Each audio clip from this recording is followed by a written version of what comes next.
ఎవరు మనము 4G bullet Napier వేసుకున్నాం కదా మన డైరీ ఫామ్ కోసము. స్టిల్ ఇంకా అది సరిపోదు అనేసి మనము మళ్ళీ ల్యాండ్ని ప్రిపేర్ చేసుకుంటున్నాము.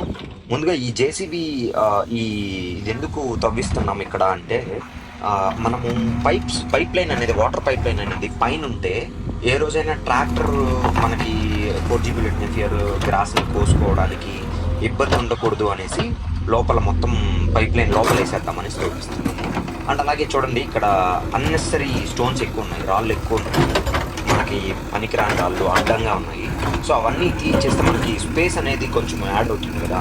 ఈ స్పేస్లో కూడా మనము ఆ 4G బుల్లెట్ నేఫియర్ని నాటుకోవచ్చు అనేసి మనము జేసీబీని పెట్టి మొత్తం రాళ్ళు అన్నీ క్లీన్ చేపిస్తున్నాము. చూడండి అక్కడ వైట్ పైప్ లైన్ ఉంది కదా, ఆ పైప్ లైన్ మొత్తం వాటర్ పైప్ లైన్ మొత్తం లోపలికి వెళ్తుంది అనమాట. జేసీబీ ఎక్కడైతే తవ్విందో ఆ లోపల వేసేసామంటే మనము పైన పైప్ లైన్ ఉండదు. మనం ఎలా